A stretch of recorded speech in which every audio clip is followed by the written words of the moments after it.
Mga boss, dito nyo malalaman kung totoo ba yung sinasabi ni Attorney Harold Respicio laban kay Attorney George Garcia. Ng COMELEC, mga boss, ayan, nakalagay dyan. Panoorin nyo to, mga boss. We should make sure that voting machines are not connected to the internet. Period. Period. We've heard it at congressional hearings for years. Our voting machines are not connected to the internet. Those are not connected. Voting machines themselves are not connected to the internet. And we knew that wasn't true. And cybersecurity expert Kevin Skoglund wanted to prove it. So he and 9 other independent security consultants created their own search engine looking for election systems online. We found over 35 had been left online, and we're still continuing to find more. Voting machines themselves are not designed to be online. So how are some voting systems getting online?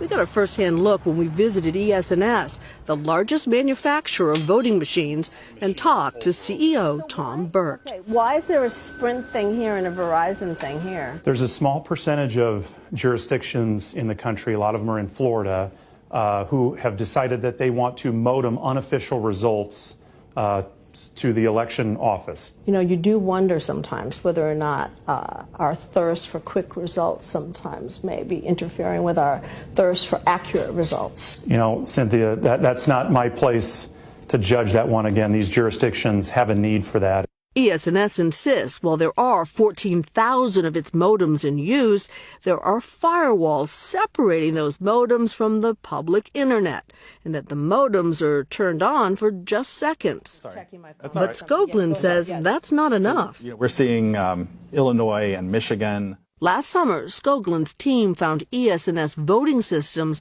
online in at least some of the precincts in 11 states, including the battleground states of Florida, Michigan, and Wisconsin. If you were able to get inside these systems, could you do more than perhaps mess up the preliminary results? Could you actually get deeper inside the system? Absolutely, and that's my biggest concern. Top computer scientist Andrew Appel agrees with Skoglund. Once a hacker starts talking to the voting machine through the modem, they can hack the software in the voting machine and make it cheat in future elections.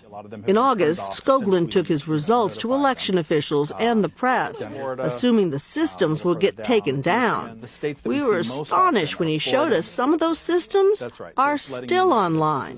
Modems in voting machines are a bad idea. Those modems are network connections, and that leaves them vulnerable to hacking by anybody who can connect to that network. We should make sure that voting machines are not connected to the internet. Period. Period. The good news, Lester, experts told us most of the country votes with paper and pencil. Those ballots counted by scanners without modems. That means